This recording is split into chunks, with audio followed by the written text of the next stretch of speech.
Muy buenas a todos y bienvenidos a un nuevo video de RTips. En esta oportunidad vamos a ver gráficos con ggplot2 parte 1 y vamos a ver más que nada algunos conceptos y algunos ejemplos también para podernos introducir a lo que es visualización de datos con R. Así que vamos a empezar primero viendo este libro, The Grammar of Graphics.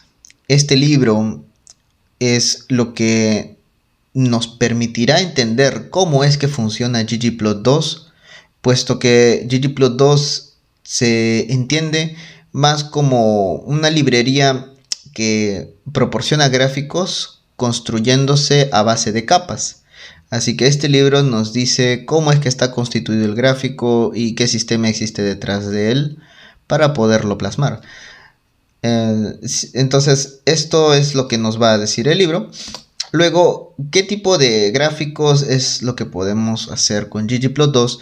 Podemos hacer los clásicos gráficos de barras, los gráficos de líneas, de sectores, de dispersión, pero podemos hacer muchos más gráficos, más posibilidades hay con ggplot2 y con estos conceptos que nos da The Grammar of Graphics. Así que, ¿de qué está compuesto un gráfico? Pues se tienen hasta 8 capas. Aquí podemos ver la primera que está en esta zona, que es la de data. Luego tenemos la última capa, que es la de temas. Y en medio pues ya tenemos las otras, ¿no? Tenemos mapping, estadísticas, escalas, geometrías, facetas, coordenadas. Entonces todo este conjunto es lo que va a hacer nuestro gráfico mucho más estético, mucho más, digamos, mucho más fácil de entender, de acuerdo a lo que nosotros hagamos con ggplot2. Así que si comentamos de forma breve cada capa, en la primera nosotros vamos a tener la base, que es primero la información, la data, de por sí nos va a permitir hacer el gráfico, por lo que siempre hay que tener en cuenta que sin data no hay gráfico. Luego tenemos la segunda capa, que es mapping. La segunda capa nos va a permitir enlazar, mejor dicho, vincular lo que son las variables, los campos que tiene nuestra data con las propiedades geométricas del gráfico, como lo son los ejes, textos, también colores, etcétera. Luego tenemos la tercera capa de estadísticas, que nos va a permitir obtener estadísticos mediante el mapping, ya sea seleccionando una columna, ¿no? Un campo, una variable, para obtener así promedios, desviaciones, estándar, percentiles también. Entonces esta capa nos va a permitir obtener todos estos estadísticos que de por sí servirán de base para poder hacer el pintado del gráfico. Luego tenemos la cuarta capa, que es la de escalas, y en esta capa nosotros vamos a poder hacer renombramientos de variables, vamos a poder hacer, digamos, una transformación a una variable para que escale de una mejor manera en el pintado del gráfico y podamos observarlo podamos apreciarlo de una mejor manera. También podemos hacer intervalos, es decir, podemos hacer marcas de clase, podemos incluso definir estas marcas de clase para que los colores vayan cambiando de acuerdo a estas marcas que hayamos definido. También tenemos la quinta capa, que es la de geometrías, en la cual nosotros vamos a tener un conjunto de funciones que ya de por sí nos va a permitir invocar lo que es el trazado de las geometrías para lo que son los gráficos de barras, de líneas,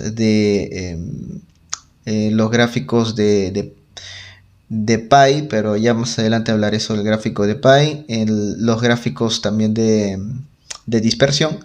Entonces, gracias a este conjunto de funciones de la capa de geometrías, ya nosotros vamos a poder obtener estos gráficos.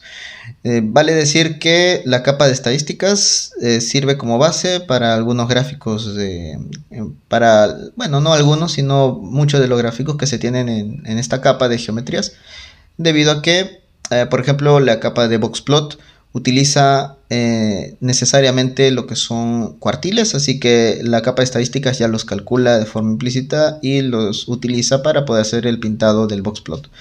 Luego tenemos la capa de facetas. La capa de facetas nos ayuda bastante a lo que son las matrices, ya sea de dispersión, matrices de gráficos, de tal manera que nos van a permitir visualizar en un solo gráfico bastantes mini gráficos, digámoslo así, y de esta manera vamos a tener un mayor panorama, ¿no?, en un solo gráfico.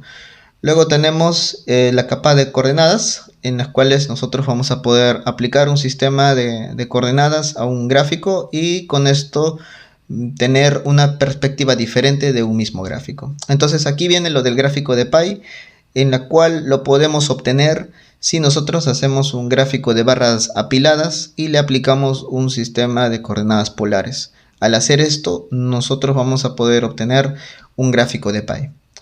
Luego tenemos la última capa, que es la de temas.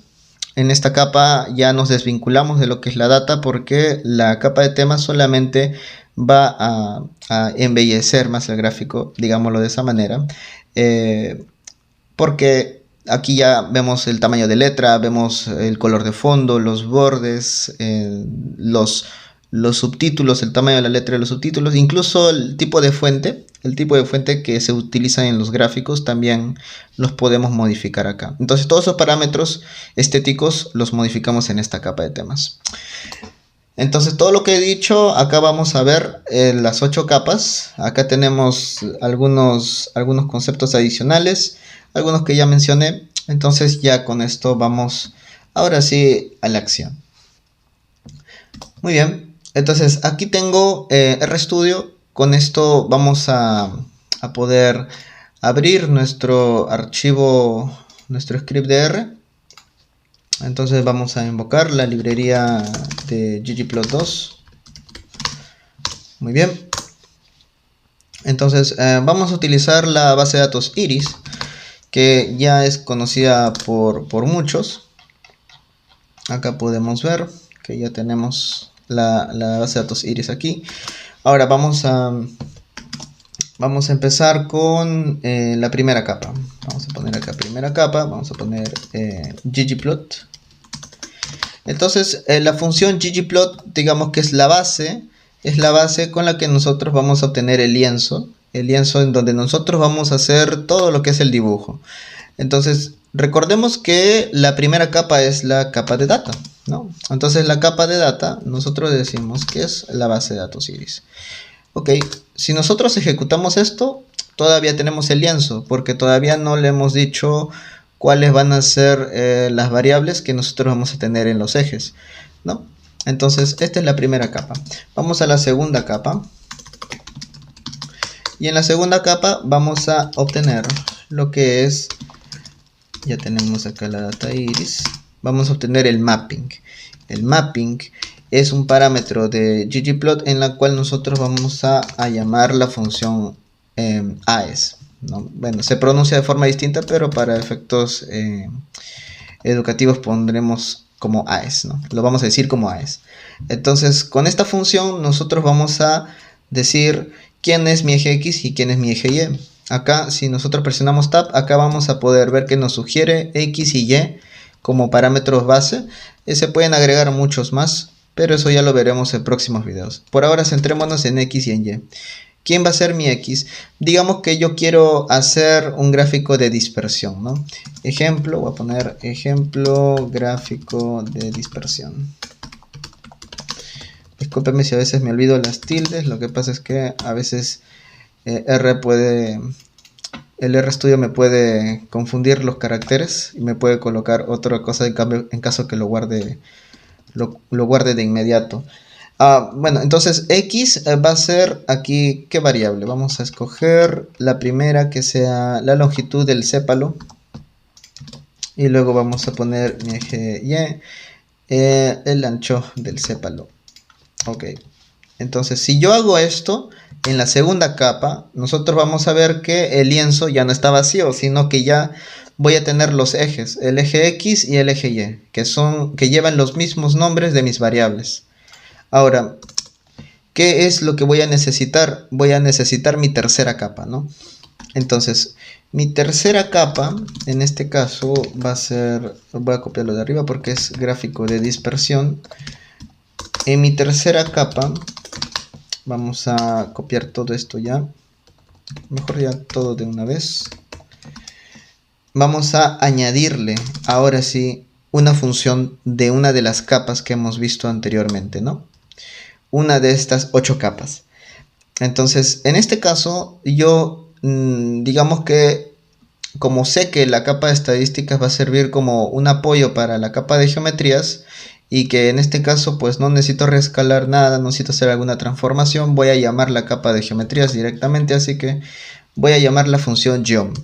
La capa de geometrías tiene la mayoría de funciones, por no decir todas, aquellas que empiecen con geom, de geometrías. Entonces acá le voy a decir geom point, porque yo quiero mi nube de puntos.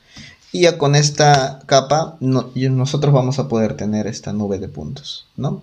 Se puede apreciar, está bonito, tiene todo lo que debe tener una nube de puntos, un gráfico de dispersión. Y ahora sí podemos decir que ya lo tenemos.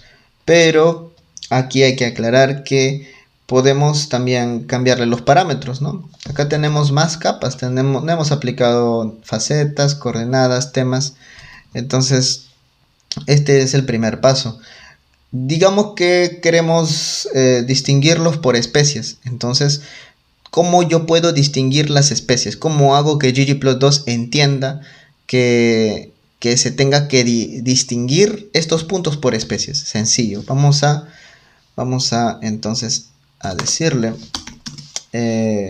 distinción por especies.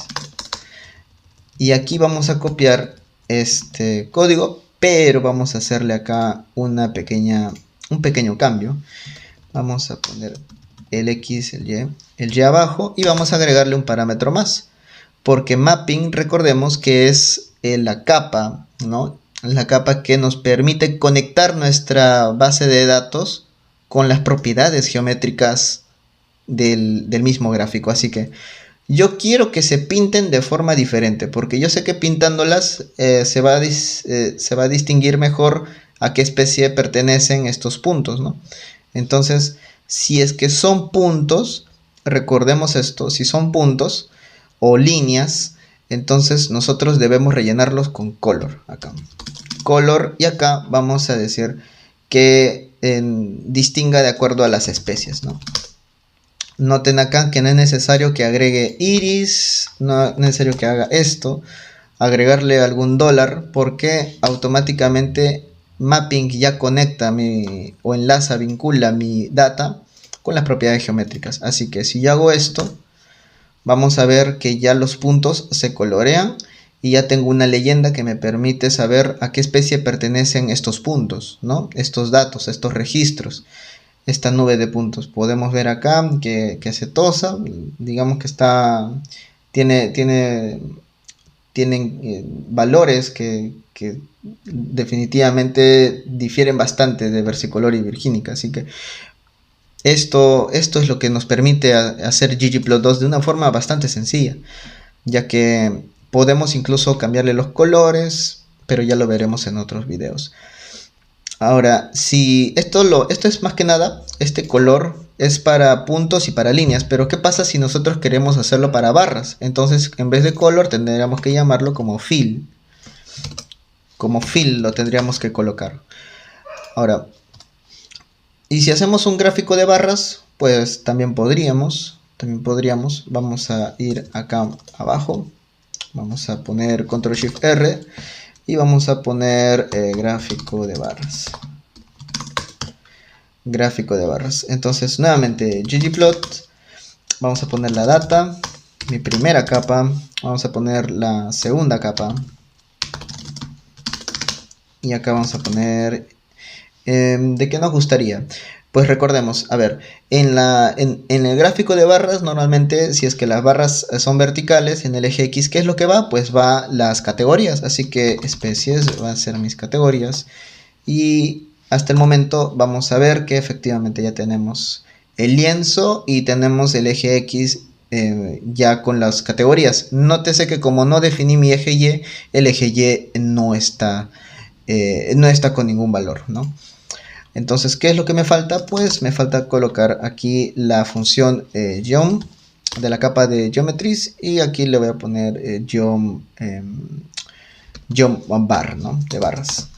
Una vez que lo haga, automáticamente vamos a tener un recuento, ¿no? Este recuento, este count ya se hace implícitamente, ¿ya?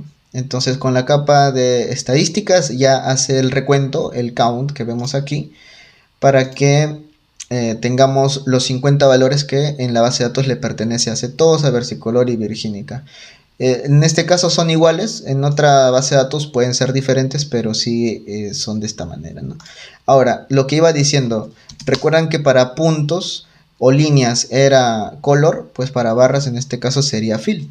Miren, vamos a poner especies y vamos a ver que se rellena de forma distinta cuando se trata así de barras, ¿no? Cuando se tienen así anchuras y este tipo de cosas, fill es la función, bueno, el parámetro dentro de la función A es para poder hacer el rellenado. Si nosotros usamos color, vamos a ver qué pasa si usamos color. Mejor así. Entonces vamos a ver que color aplica solamente a las líneas. Entonces, cuando vemos este tipo de trazados unidimensionales, digámoslo de esa forma, solamente va a afectar, ¿no? A esos trazos nada más. Color solamente es para trazos o puntos, y fill ya para lo que son rellenos, como las barras. Entonces, eso sería todo por este video. No, podemos hacer el gráfico de pie antes de irnos, ¿sí? El gráfico de pie, vamos a verlo ahora. Voy a dejarlo acá en fill. Ok, vamos a dejarlo en fill. Y ahora vamos a ponerle acá a gráfico de pie. Gráfico de pie o de sectores. De sectores. Vamos a poner nuevamente ggplot. Vamos a ponerlo acá. Ahora sí. Entonces, vamos a notar que en esta parte nosotros no vamos a necesitar tener los tres por separado, sino necesitamos tener una barra apilada. ¿Cómo obtenemos una barra apilada? Pues muy sencillo. Eliminamos el eje X y le ponemos en su lugar pues una categoría en blanco, y nosotros vamos a tener, me olvidé el geom bar. Vamos a ponerle el gráfico de barras. Entonces acá tenemos el gráfico de barras apiladas. Nótese que aquí está el recuento, aquí están todas las apilaciones. ¿Y cómo es que hacemos el gráfico de pie? Pues recordemos que en coordenadas nos permite aplicar lo que es un sistema de coordenadas de distintas maneras. Acá tenemos con las funciones coord, que pertenecen a esta capa de coordenadas, coord, y acá podemos usar sistema cartesiano, o también podemos usar sistema de coordenadas polares. Si utilizamos el sistema de coordenadas polares, vamos a ver acá que tiene esta forma, pero si nosotros utilizamos para en este caso el parámetro y, utilizamos, perdón, si utilizamos aquí el ángulo teta, ¿no? Utilizamos el eje Y, nosotros vamos a decir que ya se distribuya de acuerdo a lo que se tiene en el eje Y, ¿no? Entonces, lo que teníamos antes aquí era esto. En el eje Y nosotros tenemos estos recuentos. Entonces, digamos que el ángulo que va a tomar el gráfico va a estar en base a estas secciones que se dan en el eje Y. Entonces, así es como nosotros vamos a tener este gráfico de pie. Pero nótese que aquí tenemos las etiquetas que teníamos, ¿verdad? Tenemos un montón de elementos que impiden que veamos esto como un gráfico de pie. Así que gracias a la capa de temas nosotros podemos eliminar todos estos elementos tan solo colocándole aquí theme void, que es creo que es vacío, y así nosotros nos deshacemos de estos elementos. Y nótese que poco a poco ya se va formando el gráfico de Pi. Ahora podemos acá ponerle etiquetas. Podemos colocarle etiquetas, que es cierto, no he especificado en dónde podrían estar esta función que voy a colocar, pero esta función de labs, que es labels en plural, nos permite colocar título, subtítulo, etcétera. Entonces solamente voy a colocarle acá un título. Vamos a colocarle gráfico de Pi o gráfico de sectores de especies de planta. Okay. Y acá vamos a ver que ya automáticamente se coloca el título. Es verdad que existe ggtitle, no sé si esté aquí, a ver, sí lo tenemos, que funciona también de la misma manera. Pero me gusta más la función del labs porque ya podemos tratar títulos, subtítulos, incluso captions. Podemos utilizar también notas aquí con captions en el mismo gráfico. Entonces de esta manera nosotros ya tenemos un gráfico de Pi. Ahora, poner el texto también existe dentro de la capa Geom con Geom Text, pero eso ya lo veremos en otro video. Entonces espero que no haya sido muy largo el video. Prometo que los otros videos van a ser un poco más cortos porque esta parte es introductoria y en los próximos videos ya va a ser más práctico. Vamos a ir al código. Claro que siempre tendremos la referencia acá de las capas. Siempre mostraré este slide para que podamos entender mejor cómo funciona la librería. Y nada, esto sería todo por el video. Muchísimas gracias por ver, por quedarte hasta este minuto. y bueno, si te gustó el video, te invito a que le des like, que lo compartas con tus amigos y así juntos vamos a ir conociendo más de todo este mundo de R, de este lenguaje de programación tan bueno para lo que es análisis de datos y más. Muchísimas gracias y hasta pronto.